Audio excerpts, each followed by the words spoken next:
lendo sobre a vida do apóstolo Paulo, através das epístolas que ele mesmo escreveu, como, por exemplo, a primeira carta dele ao jovem pregador Timóteo, na primeira carta, após introduzir ali no capítulo 1, depois do versículo 10 de 1 Timóteo, capítulo 1, Paulo fala um pouquinho sobre o chamado dele. Eu quero destacar algo para você interessante do chamado do apóstolo Paulo, que vai do versículo 11, que eu quero destacar, até o versículo 17. Então Paulo diz: conforme o evangelho da glória de Deus, bem-aventurado o que lhe foi confiado, quando o chamado dele, e dou graças ao que me tem confortado, a Cristo Jesus, Senhor nosso, porque me teve por fiel, pondo-me no ministério. Aí, então Paulo vai descrever um pouquinho quem era ele antes da chamada.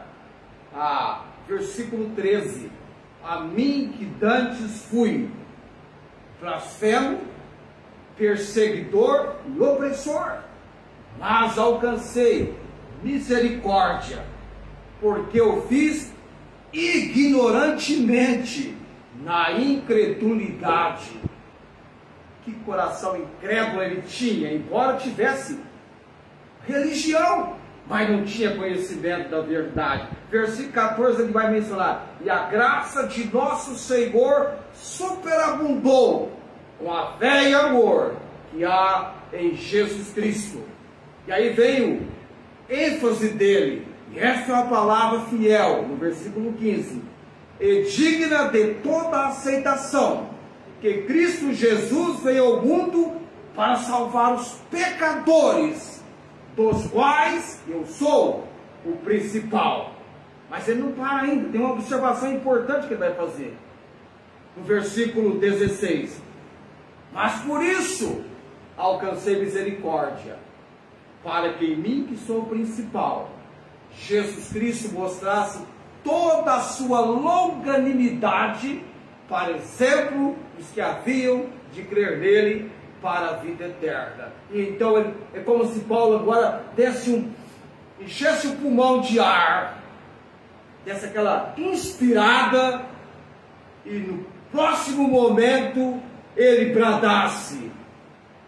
Versículo 17: ora, ao Rei dos séculos, imortal, invisível. Está pensando quem é esse Rei dos séculos? Ao único Deus sábio, seja honra e glória para todos sempre. Amém. Amém. Deus é o Rei, Ele reina. O salmista mencionou o que de Deus no Salmo 93? Que o Senhor reina, está vestido de glória e majestade. O Senhor se revestiu e cingiu de fortaleza. O mundo também está firmado e não poderá vacilar. E o salmista diz: o teu trono, ó Deus, está firme desde então. Tu és desde a eternidade. Nosso Deus é eterno, sem começo e sem fim. Sempre existiu. O salmista vai então mencionar um contraste entre aquilo que poderia ser algo assim de você entender como algo que tem poder. Os rios, ele diz no versículo 3 do Salmo 93, os rios levantam, ó Deus, os rios levantam o seu ruído, os rios levantam as suas ondas. E aí me vem aquele quadro que eu contemplei, um quadro de parede, com os seguintes dizeres, que vai então dar o contexto nesse texto, que é o versículo 4. Os rios levantam o seu ruído, os rios levantam as suas ondas, mas o Senhor nas alturas é mais poderoso do que o ruído dos rios e do que as grandes ondas do mar. Amém? Muito fiéis são os teus testemunhos. A santidade convém à tua casa, Senhor, para sempre. Amém? É esse Rei dos séculos, o Senhor que reina com poder absoluto sobre tudo e sobre todos. Nós nos encontramos aqui prestando culto nesse tempo que nós consideramos tempo para cultuar o Deus vivo e verdadeiro. E você acha que Deus espera menos de nós? Não. Ele é digno, não é? De toda a glória, de toda a honra, não é? É um Deus que se faz presente. É um Deus onipresente. Você entende? Presente em todos os lugares ao mesmo tempo. No seu lugar de habitação, ele contempla quem? Todos os moradores da terra. Você está aprendendo isso no Salmo 33, que nós estamos memorizando para este ano. Muito bem, nós terminamos o texto falando que a santidade convém à casa do Senhor, até quando? No momento, no tempo, para sempre. Qualquer pessoa verdadeiramente tendo um encontro pessoal com Deus vivo e verdadeiro, ela vai entender que Deus é santo, totalmente separado do pecado. E para que eu e você possamos ter comunhão com Ele, é preciso que haja uma purificação de pecados. E por isso nós entendemos a importância do sangue derramado por Cristo Jesus na cruz do Calvário.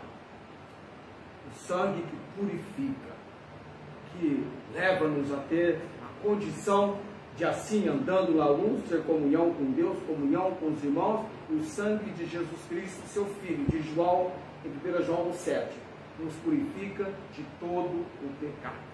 Amém? Amém. Nós fomos comprados não com coisas corruptíveis, como ouro ou prata, mas com o precioso sangue de Cristo. Muito bem, isso é só para introduzir, para você ter uma noção. Olha, nós estamos não apenas neste lugar, na presença de Deus. Deus vela pelos seus, é quem cuida de nós. Esse nosso tempo aqui não é de forma alguma uma distração para nós ou qualquer coisa assim, mas é encontro com Deus vivo e verdadeiro. Amém? Amém. 1 aos Tessalonicenses, capítulo 4, nós chegamos na semana passada, no capítulo 4, falando desse capítulo 4, da importância dele na carta, porque iniciou-se a partir desse capítulo 4, no finalmente do apóstolo Paulo, a parte exortativa. Mas não é, entende uma coisa, não é só agora que Paulo está falando de santificação com os Tessalonicenses, não. Tá? Ele tinha por objetivo, instruindo qualquer pessoa na palavra de Deus, te levar para a pessoa todo o conselho de Deus. Tá? Toda a informação necessária ele mencionou para os Tessalonicenses e agora está trazendo a memória deles. Tanto é que quando você lê o capítulo 4, versículo 2, ele vai mencionar isso. Porque vós bem sabeis que mandamentos nos temos dado pelo Senhor Jesus. Eles tinham a compreensão já disso. Paulo está fazendo então uma notabilidade com eles, uma nova consideração de alguma coisa que ele já havia mencionado com eles, e requeria e requer sempre instrução, aprendizado, compreensão. Até porque eles não tiveram o período vivido pelo povo judeu. Eles não tiveram o momento de Levítico, de Êxodo, quando Deus estabeleceu leis e mandamentos e mencionou para o povo quem ele era e o que ele esperava do povo dele, o povo judeu. Então o povo judeu tinha uma criteriosa compreensão disso. Tinha uma consideração de quem é o Deus com o qual eles estavam se relacionando. E vale ressaltar para você, eu tenho destacado isso, é um único Deus, não há outro.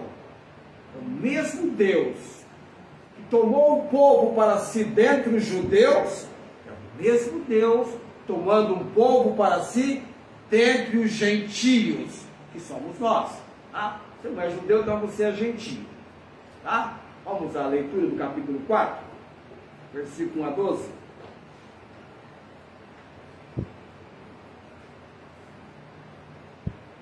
Coloquemos-nos em pé, para que você faça companhia para mim e me deixe alegre nesse sentido de estarmos juntos num só propósito nesse momento. Estou aproveitando, e eu não estou com o microfone aqui, então eu vou na voz natural mesmo. Finalmente, irmãos, vos rogamos, exortamos o Senhor Jesus, que assim como recebesse de nós, de que maneira convém andar e agradar a Deus, assim andai, para que possais progredir, ou a outra versão diz, para que abundeis cada vez mais. Versículo 2: porque vós bem sabeis que mandamento vos temos dado pelo Senhor Jesus, e que esta é a vontade de Deus, a vossa santificação, que vos abstenhais da fornicação ou da prostituição. Que cada um de vós saiba possuir o seu vaso, o corpo em santificação e honra, não na paixão da concupiscência ou luxúria, como gentios que não conhecem a Deus. Ninguém oprima, defraude, seria a palavra aqui, ou engane a seu irmão em negócio algum, porque o Senhor é vingador de todas essas coisas, como também antes vô-lo dissemos e testificamos. Por quê? Porque não nos chamou Deus para a imundícia, mas para a santificação.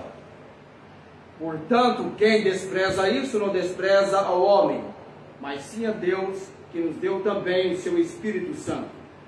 Quanto, porém, ao amor fraternal, não necessitais de que se vos escreva, visto que vós mesmos estáis instruídos por Deus, que vos ameis uns aos outros, porque também assim fazeis para com todos os irmãos que estão por toda a Macedônia.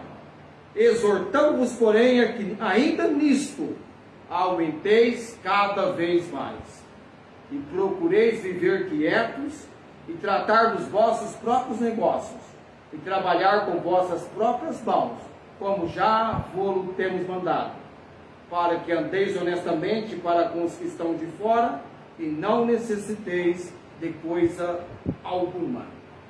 Até aqui no versículo 12, fechando essa sessão, o texto do capítulo 4, de 1 aos Tessalonicenses. Deus abençoe a leitura nos nossos corações. Curva a sua cabeça, vamos orar. Nosso Deus e Pai celestial, Senhor Altíssimo,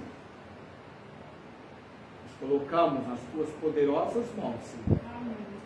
É a tua palavra, Senhor, pregada neste lugar, com os que aqui se encontram, um tantinho mais que não temos conhecimento, mas que o Senhor conhece através da transmissão, e qualquer pessoa em lugar acessível para ouvir a tua palavra.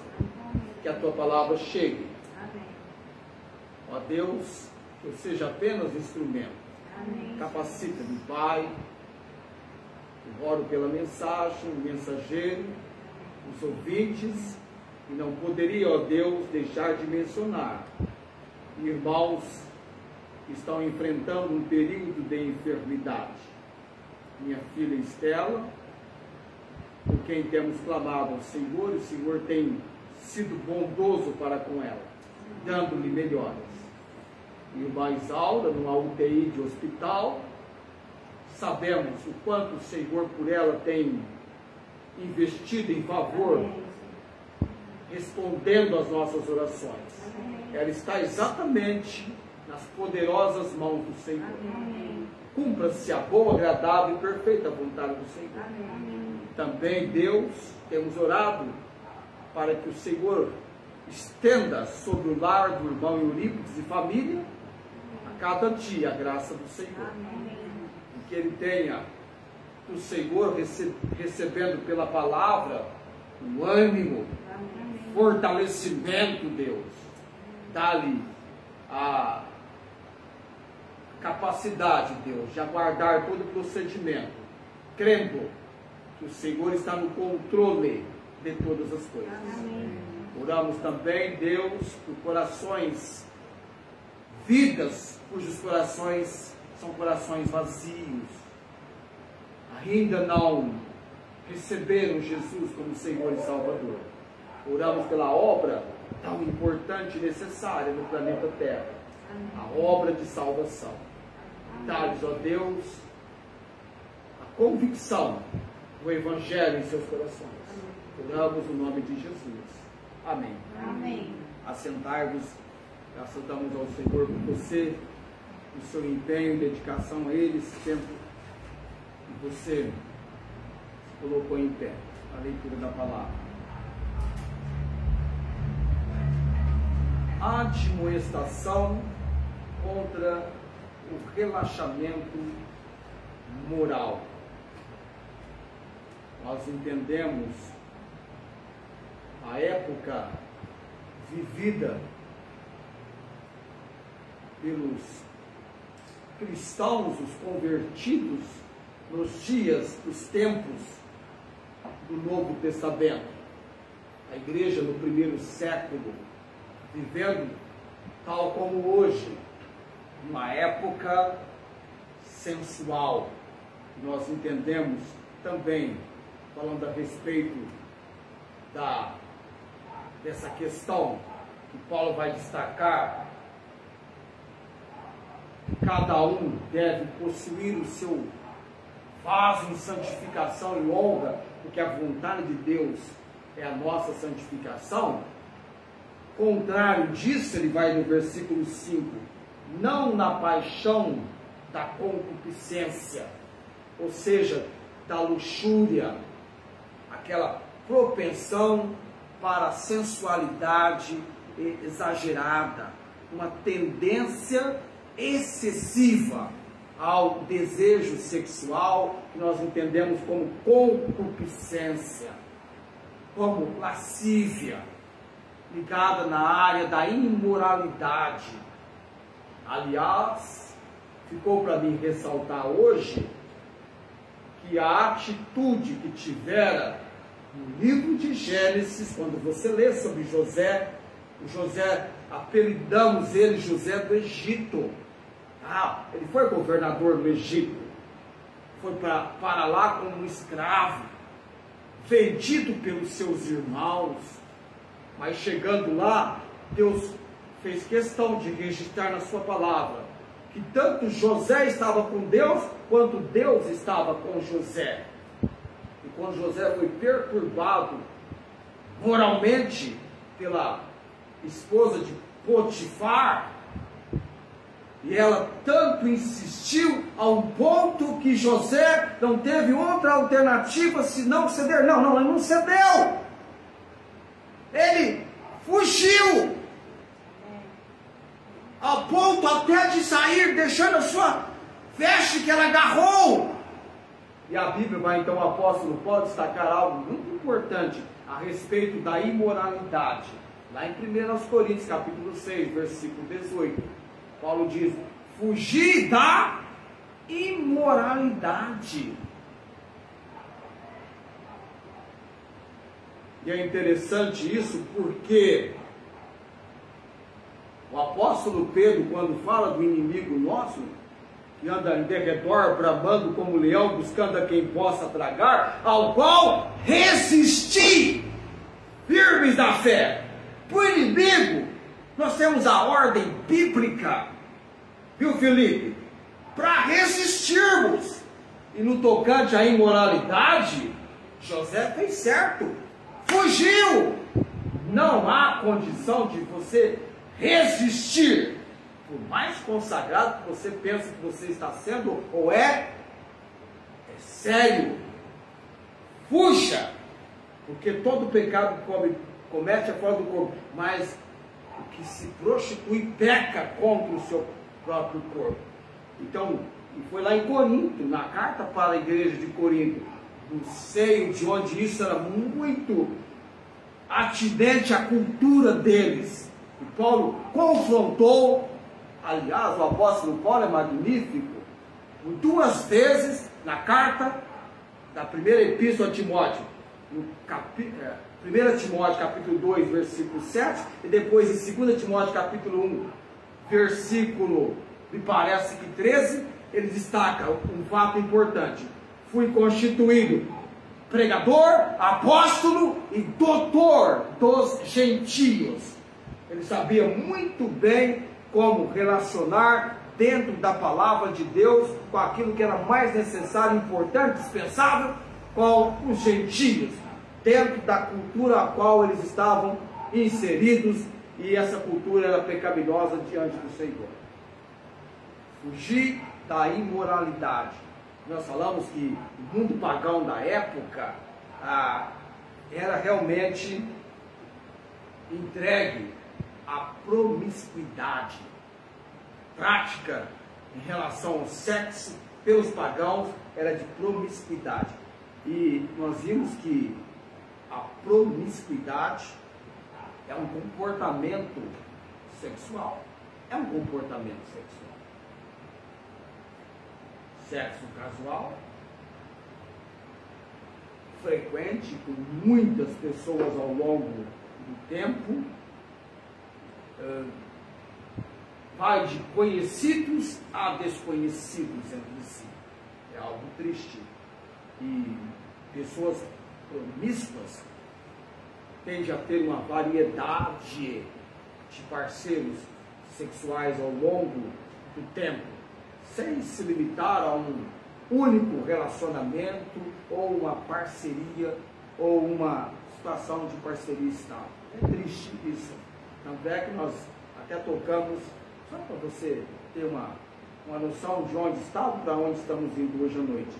O Brasil só perdeu para a Austrália.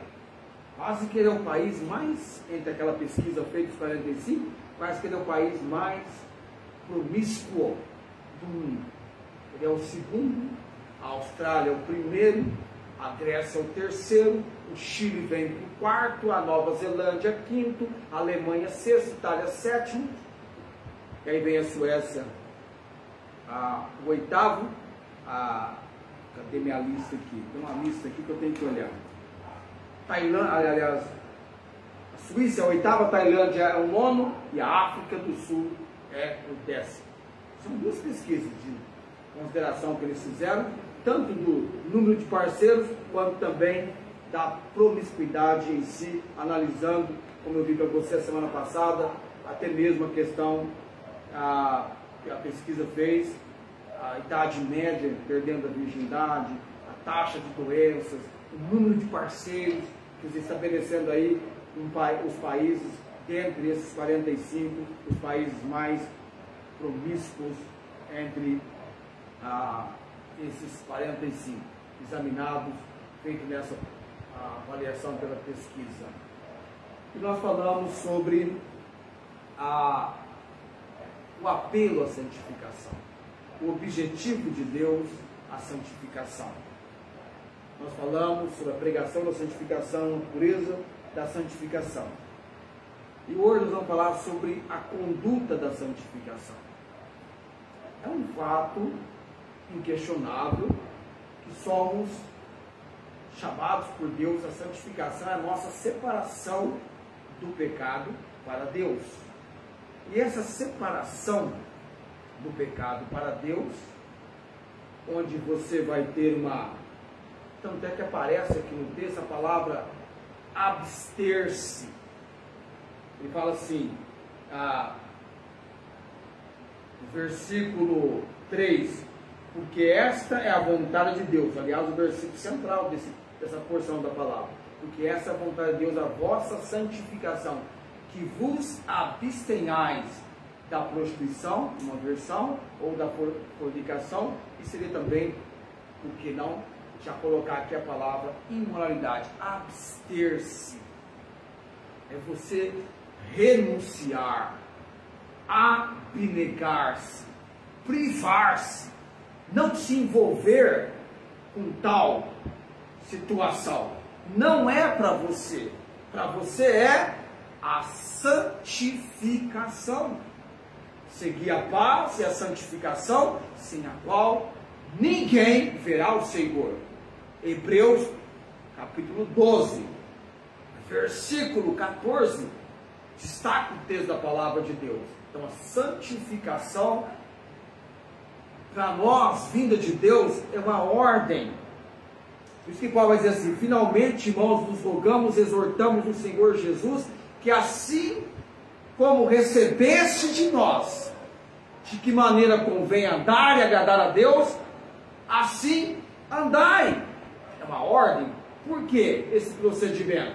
Porque eles estão num desenvolvimento, no relacionamento com Deus, sendo por todo o tempo aqui na vida na terra, como povo de Deus, sendo o quê? Preparados, como nós estamos sendo preparados, para aquele grande dia.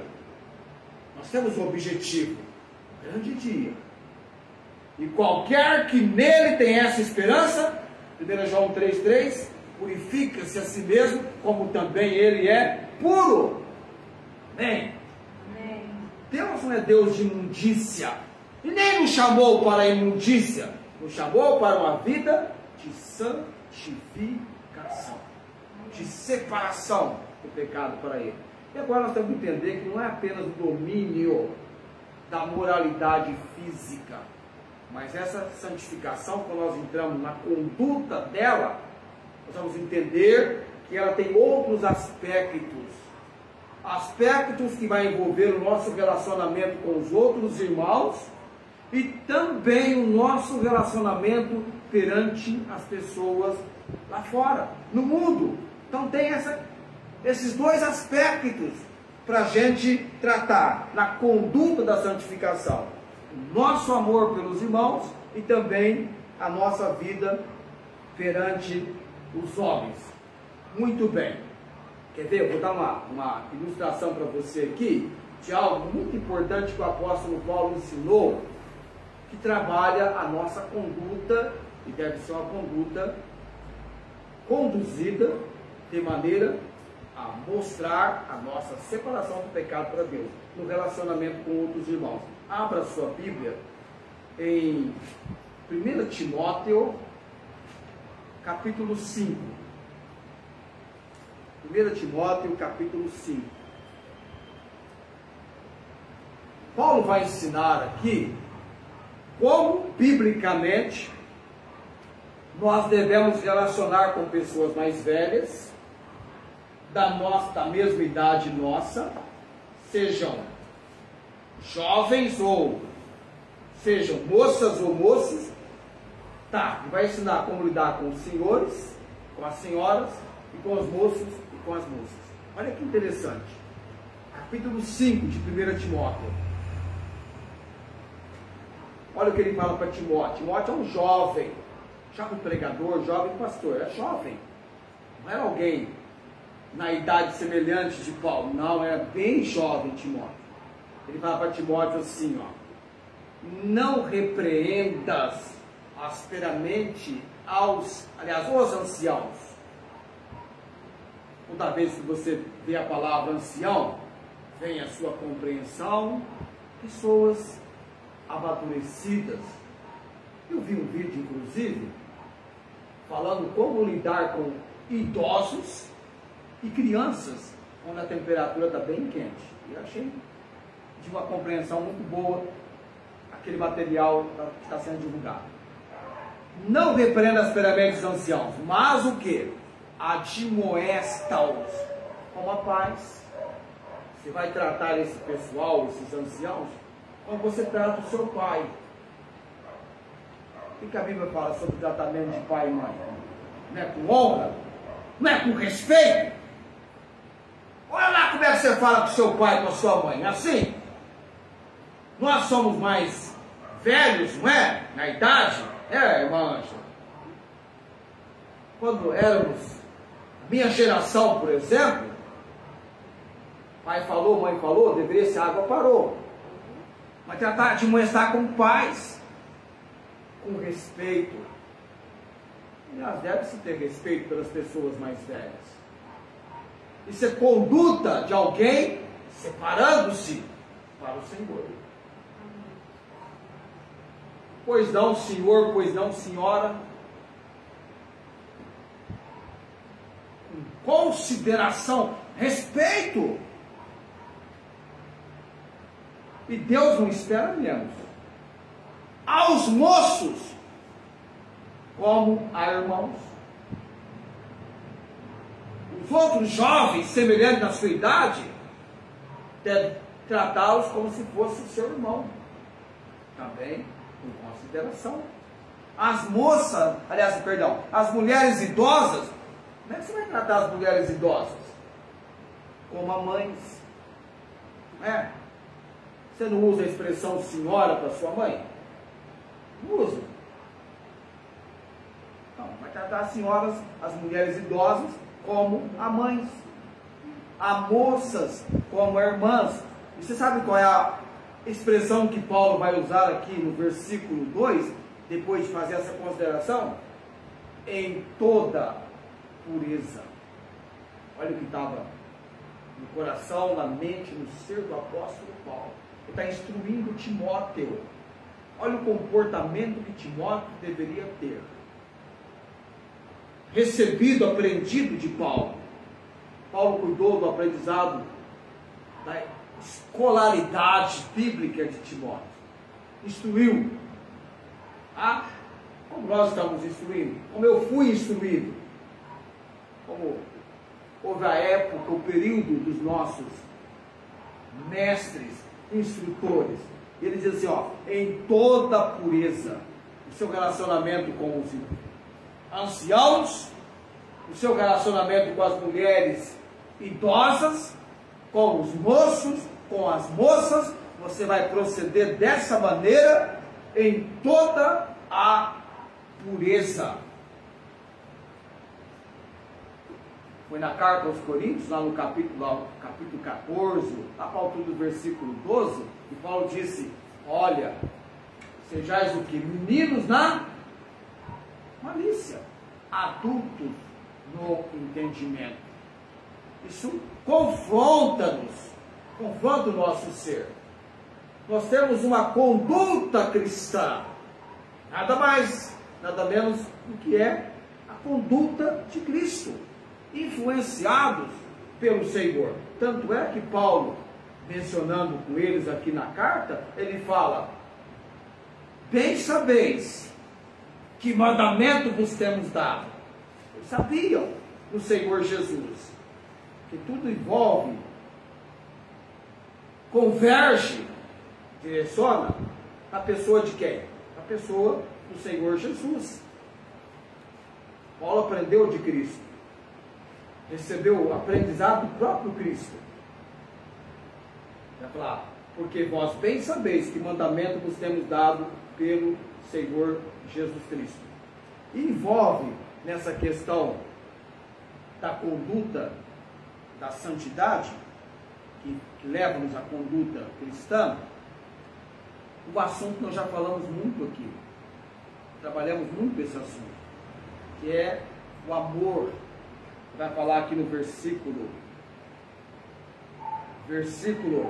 9, quanto porém ao amor fraternal, não necessitais de que vos escreva, visto que vós mesmos estáis instruídos por Deus, que vos ameis uns aos outros. Mas a Bíblia fala muito sobre o amor. Depois da palavra dinheiro,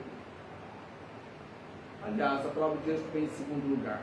Amor, a Bíblia trabalha muito a questão do amor, porque é uma prova, é a carteirinha de identidade do povo de Deus. Nisto todos conhecerão que sois meus discípulos, se tiverdes amor uns para com os outros. Onde é que eu e você lemos sobre isso? Evangelho de João, capítulo 13, versículo 35. Sério. E o amor fraternal, o amor entre irmãos, na palavra grega, é Filadélfia. Aquele amor em família, que vem então para a expressão da família do povo de Deus. Nós aprendemos, já falamos tanto sobre o amor, de 1 aos Coríntios capítulo 13, que é o fundamento de todos os atos que agradam a Deus. O amor é o alicerce, é o fundamento. E os Tessalonicenses receberam a compreensão do amor, e Paulo vai dizer assim: não necessitais que vos escreva. Já estavam instruídos por Deus. Qual é a instrução? Que vos ameis uns aos outros. E é talvez difícil você amar quem não ama você. É difícil você, diria, amar quem te odeia. Mas ainda assim, Romanos 5,8, Deus prova o seu amor para conosco, em que Cristo morreu por nós, sendo nós ainda pecadores, contrários a Ele, não dando nenhuma importância, como muitos agora não dão nenhuma importância por aquele sacrifício realizado por Cristo na cruz do Calvário, apenas da parte dele, um ato de amor. Mas nós éramos inimigos. Cada pessoa vindo ao conhecimento de Cristo como Senhor e Salvador entende: eu era um inimigo, eu estava em pé de guerra com Deus, eu era contrário. E quando você olha para o ser humano e olha para as coisas materiais da terra, o ouro representa a preciosidade, a prata representa preciosidade, algo que tem, você diz, tem valor. Se alguém te der 50 quilos de ouro, é uma preciosidade que tem um preço, que tem um valor. Mas entenda, é corruptível, acaba, vai deixar de existir. E o sangue de Cristo é o sangue que nós fomos comprados, como de um cordeiro imaculado, incorruptível. Não foi com prata ou ouro que foste, diz Pedro, resgatado da vossa vã maneira de viver, que por tradição recebestes dos pais, mas com o precioso sangue de Cristo, como de um cordeiro imaculado e incontaminável. Esse sangue, a obra dele realizada. E por que isso aconteceu? Porque Deus amou o mundo de tal maneira. Esse é o versículo universal, eu vi uma vez em várias línguas. Porque Deus amou o mundo de tal maneira, João 3,16, que deu o seu Filho unigênito, para que todo aquele que nele crê não pereça, mas tenha a vida eterna. E você sabe muito bem que esse versículo foi pela primeira vez proferido. Por quem? Quem é que proferiu? A dádiva maior, o presente maior de Deus, a demonstração maior do amor de Deus. Não foi o Salvador, o Senhor Jesus? O próprio Filho expressou aquilo que inundava o coração do Pai, o amor. Deus amou o mundo, não é o cosmo não, as pessoas, de tal maneira, a ponto de enviar o Salvador, o Senhor Jesus Cristo. Olha o quanto Deus ama você. Deus ama, amou, se interessa. Às vezes eu paro e começo a pensar na maneira sublime, lá dos altos céus, o Deus que eu sirvo, que você serve, nos observa, nos olha. Os olhos do Senhor estão atentos, vendo os que temem a Ele, os que esperam na sua misericórdia. Ele conhece o nosso ser, o mais profundo do nosso ser. Ele conhece os desafios.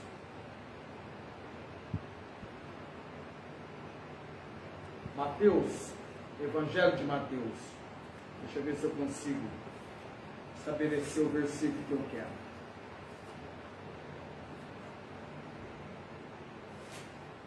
Evangelho de Mateus, capítulo 5. Minha página, a letra vermelha, o vermelho aqui é imenso, o que Jesus está falando. Olha que princípio Jesus ensinou nos seus dias, tão revolucionário, naqueles ouvidos que ouviram pela primeira vez. Mateus 5,43. Ouvistes que foi dito: amarás o teu próximo e odiarás o teu inimigo. Mateus 5,44.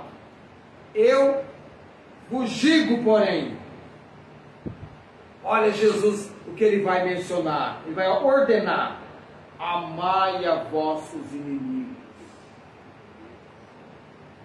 Se eles te odeiam, é com eles.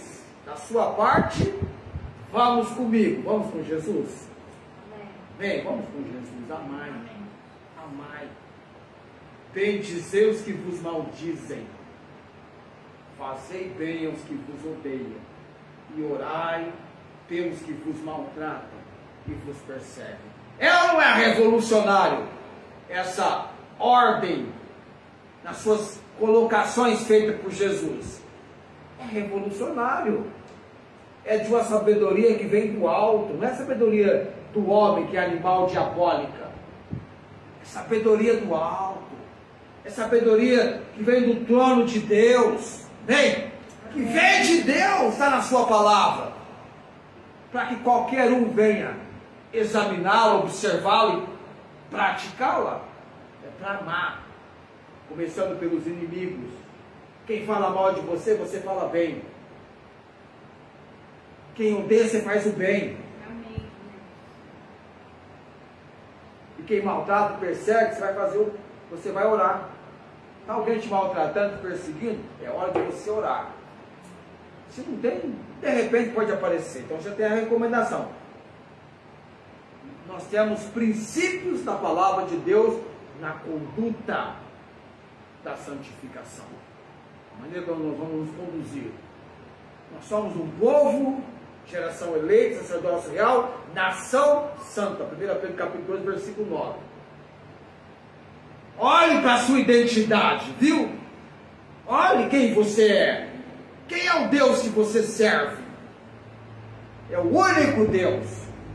A palavra dele é a palavra que eu tenho mencionado aqui, vivo e eficaz. Esse livro aqui não é qualquer livro, não. Esse livro aqui, ele é indestrutível, Amém. inerrante. Amém? Amém. Livro dos livros, Bíblia, as sagradas letras que podem fazer-te sábio para a salvação pela fé que há em Cristo Jesus. Paulo mencionando isso para Timóteo. Sagradas letras. Toda a escritura que é divinamente inspirada vem de Deus, do sopro, do hálito de Deus. Inspiração para todos quantos homens usados, que inspirados, escreveram a palavra de Deus. Eu vos digo, amai a vosso inimigo, bendizei os que vos maldizem, fazei bem aos que vos odeiam, e orai pelos que vos maltratam e vos perseguem. Tipo de amor que deve existir entre os remidos, os que foram alcançados a salvação em Cristo Jesus. E dessa forma, vai haver cura dos que agora estão atormentados em suas vidas. Processa para ver cura. Não espere que o outro ame você. Você deve amá-lo por amor a Cristo. Amém? Amém. Conduta da santificação. Tem um segundo aspecto da conduta da santificação. É a nossa vida perante os homens. Olha o que Paulo vai dizer no versículo 10. Deixa eu chegar lá. Versículo 10. Capítulo 4.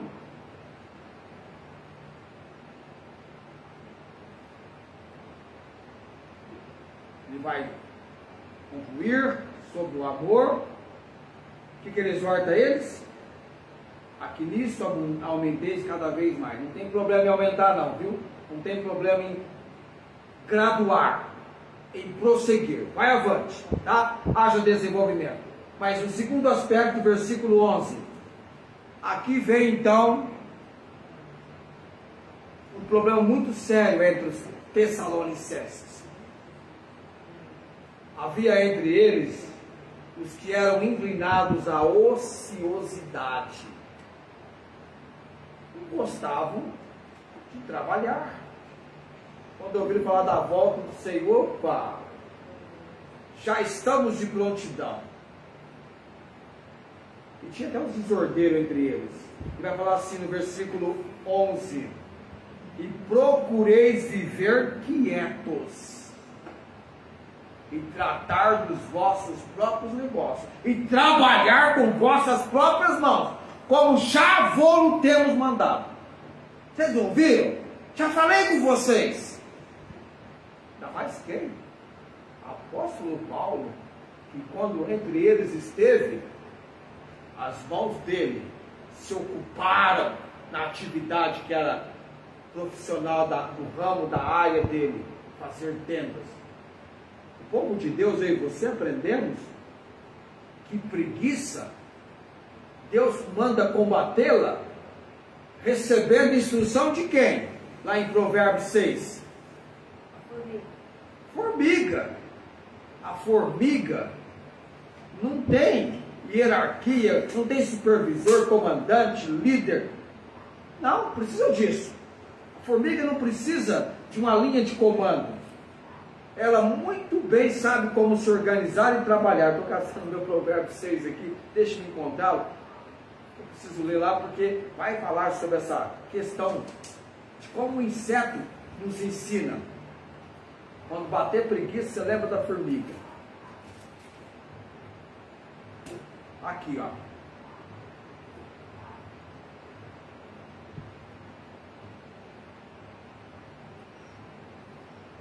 Observa a formiga, ó preguiçoso. Olha para os seus caminhos e se sabe. A qual não temos chefe, nem oficial, nem dominador. Não tem, não precisa. Ela tem sabedoria em como se organizar e trabalhar. O que ela faz no verão? Ela prepara o seu pão. Na colheita ou na cega, ela junta o mantimento. Oh, preguiçoso, até quando estarás deitado? Ou até quando ficarás deitado? Quando te levantarás do teu sono? Entenda, a Bíblia não é contra você descansar, ter o seu momento de sossego, não. Deus, havendo concluída a obra da criação, o que ele fez? No sétimo dia, descansou. Jesus Cristo, nos dias do seu ministério, chamou os discípulos para um momento de sossego, está quieto no lugar, um momento de lazer entre eles. O fato é que a multidão interrompeu esse momento deles, aglomerando, ele foi ensinar, e o termo você conhece, que deu ali, surgiu, aconteceu a primeira multiplicação dos pães. Mas está num lugar à parte. Você tem que ter tempo para dormir, nada contra. Nós temos que ter um tempo de repouso. Aos amados, diz o Salmo 127, Deus dá o sono, o repouso. Inútil seria trabalhar aqui e se ocupar todo o tempo. Há um momento de descanso. Mas quando é hora de trabalhar, que você e eu sejamos animados. Amém? Amém. Entusiasmados. Deus, o Senhor Jesus diz que, expressando sobre o Pai, meu Pai trabalha até agora, eu trabalho também. Você não pode imaginar um Deus que é preguiçoso. Você não tem ideia de como Deus mantém o universo e tudo quanto por Ele criado, na ordem que está. Trabalho. O próprio Senhor Jesus, o que Ele falou que Ele ia fazer? casa de meu pai há muitas moradas, se não fosse assim eu não teria dito, vou preparar-vos lugar, e se eu for, virei outra vez e vos levarei para mim mesmo. João 14, 2. Para que onde eu estiver, estejais vós também. Você sabe, quando Deus criou Adão, o colocou no jardim com a missão de, ele era livre para administrar e responsável para dar contas. Adão tinha um trabalho, foi ele quem deu nome para os animais, ele era lavrador. Deus é o autor do trabalho. Paulo vai dizer aqui: viver quietos, tratar dos vossos próprios negócios e trabalhar com vossas próprias mãos, como já vos temos mandado, combatendo a ociosidade de alguns. Esse princípio que envolve a conduta da santificação. E você vai estar fazendo o que Paulo menciona em 1 Coríntios, capítulo 10, versículo 31, que envolve também o trabalho. Portanto, quer comais, quer bebais, ou façais outra qualquer coisa, fazei tudo para a glória de Deus. Faça o melhor da condição que você tem, enquanto não tem condição de fazer melhor ainda. É assim? Esse é um pensamento que é do Mário Sérgio Cortella, que faz sentido. Agora vocês estão me acompanhando, estou trabalhando, estou pregando, né? Trabalho. Nós procuramos dar o melhor. Meu trabalho envolve muito estudo, muita leitura, muita preparação. A gente começa na segunda-feira. É bom começar na segunda-feira. Na segunda-feira eu começo dando as minhas, sei lá quantas vidas eu dei nesse capítulo aqui. Pegou botando nas séries? Eu sento ali, não é verdade? Uma vez, duas, eu li. Uma vez, duas, 12 versículos. Fiquei lendo o versículo, aprender, a desenvolver a compreensão. Tá? Então tem essa questão do nosso relacionamento. Olha, Deus nos ensinou um princípio na Bíblia que eu vou colocar aqui agora. Nem todo mundo vai concordar comigo, não tem problema não. Eu e Paulo nos unimos nesse pensamento. Deus não espera que seu povo seja sensacionalista, que esteja empenhado em atividades sociais espantosas, bandeiras, cartazes. A nossa reivindicação, se há algo no governo do qual nós queremos que Deus intervenha e haja mudança, nós vamos fazer em oração. Amém? 1 Timóteo capítulo 2, Paulo fala com Timóteo para fazer deprecações, orações, intercessões para os que estão em autoridade, para que tenhamos o quê? Uma vida quieta e sossegada em toda piedade e honestidade, porque isto é bom e agradável diante de Deus nosso Salvador. Amém? Amém. Já mencionei para você que quem controla o universo e o planeta Terra é o Senhor Deus. A duras penas, Nabucodonosor entendeu que quem tinha colocado ele no trono para reinar era o Senhor. E que no momento Deus o tirou do trono e fez pastar, comer grama, capim, mato como animal. Para mostrar a ele que quem domina é o reino dos céus. Amém? Amém, Jesus. É para orar, é para clamar ao Senhor. Tem apoio, Senhor, povo de Deus envolvido assim.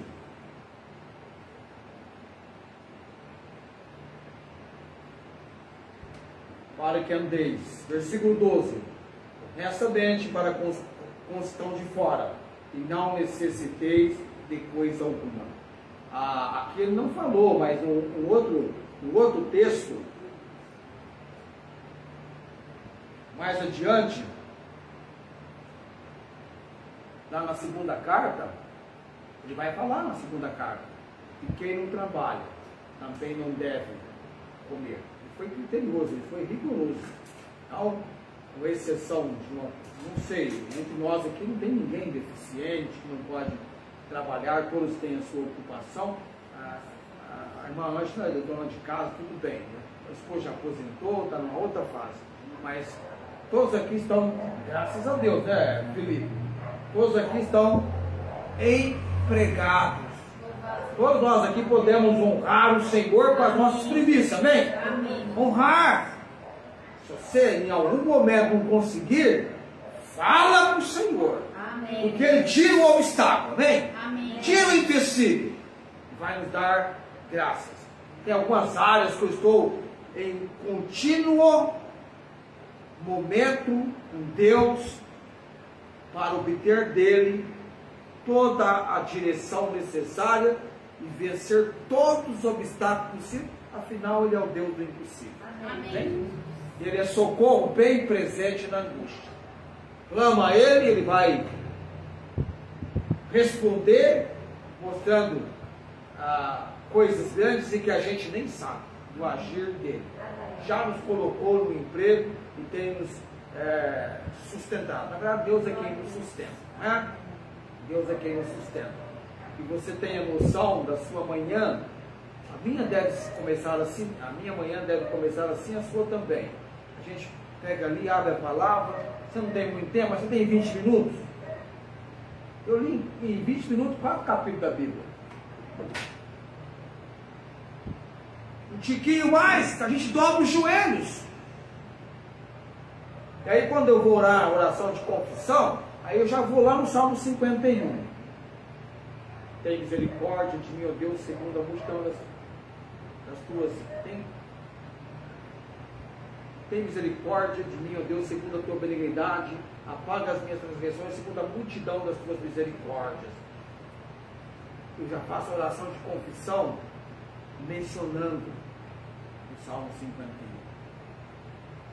Depois vem a adoração, você tem um outro salmo, um outro texto, aí vamos para a menção dos irmãos.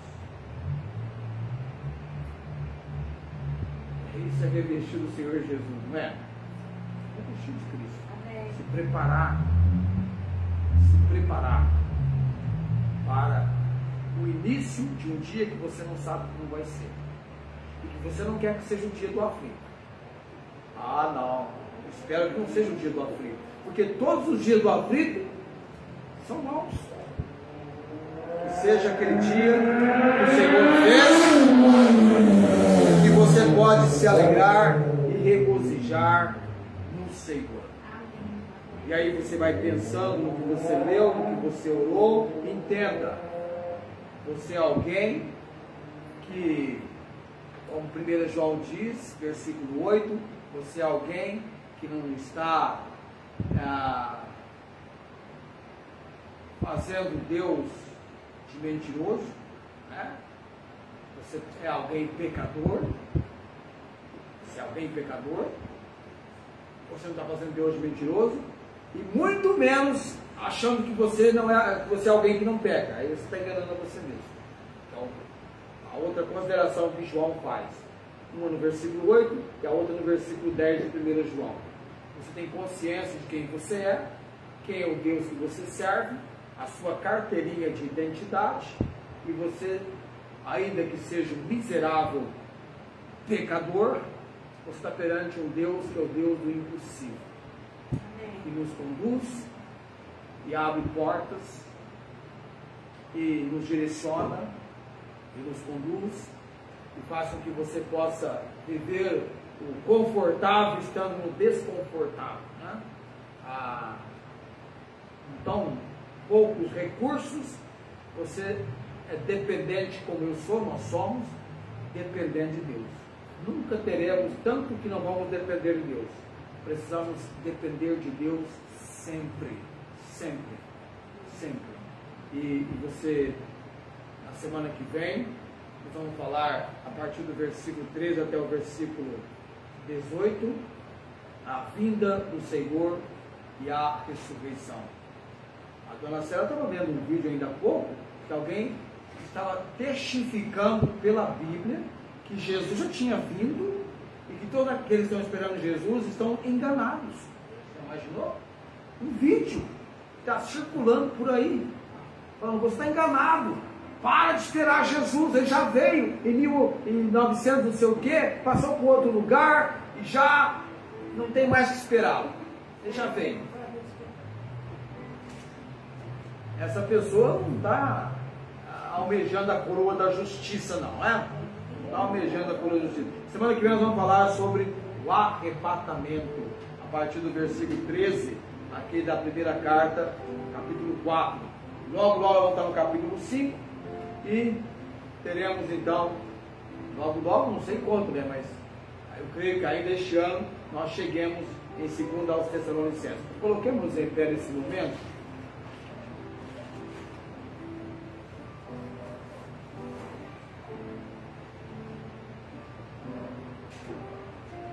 Confesso para você que a admoestação contra o relaxamento moral é algo que a gente, se pudesse, tem que estar relembrando sempre. De tempos em tempos tem que estar trazendo isso à memória. Tá? É um assunto que está sempre em evidência, em consideração, porque nós precisamos desse avivamento, essa obra muito bem, foi tratado pelos palestrantes no acampamento, quando falou sobre a questão moral e muito bem abordada. Nós estamos num mundo bombardeado, tá? Por um mundaréu, um montante muito grande de coisas imorais que estão à disposição com a maior facilidade possível, e você deve abster-se da imoralidade, das paixões, da concupiscência, como Paulo menciona, da luxúria. E é algo que você tem que fugir da imoralidade. Em primeiro lugar, às vezes é inevitável alguma coisa que você vê na literatura, na música, na vida social, até mesmo religiosa hoje. A imoralidade invadiu, não poderia dizer que foi sorrateiramente, foi de maneira escancarada que ela invadiu, está fazendo o seu percurso com toda a força, com toda a deturpação e abominação possível, com toda a aberração. Essa é a verdade. Vamos orar nesse momento. Deus abençoe você. Nós estamos terminando agora, cumprindo a nossa missão. Logo estaremos retornando para nossas vidas em nosso lar. Senhor nosso Deus, graças te damos pela exortação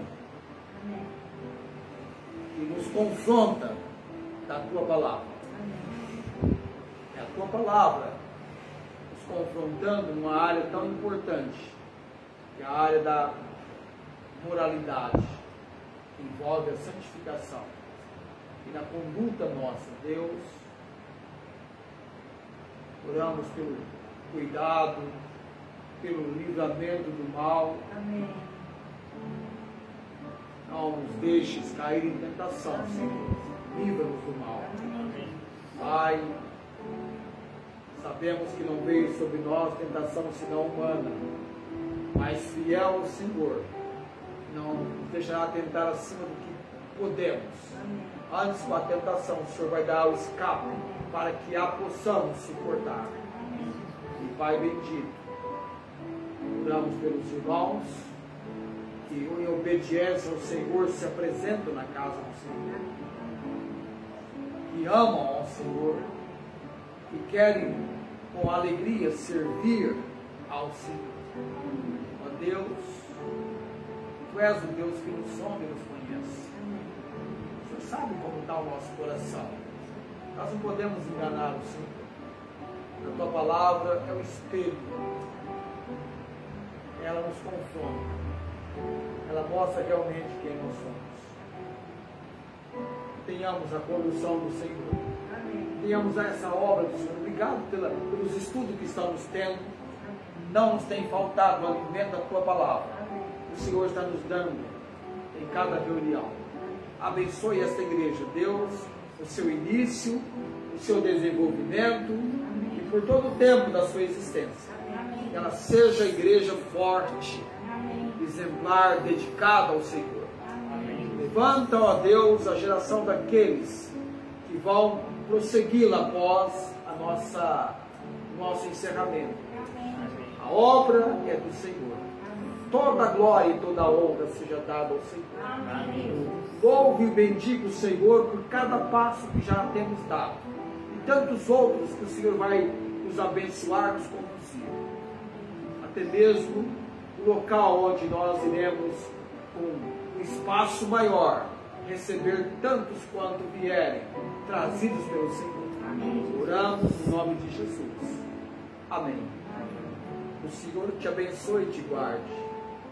O Senhor faça resplandecer o seu rosto sobre ti e tenha misericórdia de ti. O Senhor sobre ti levante o seu rosto e te dê a paz. Amém.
No seu santo nome. Amém. Amém.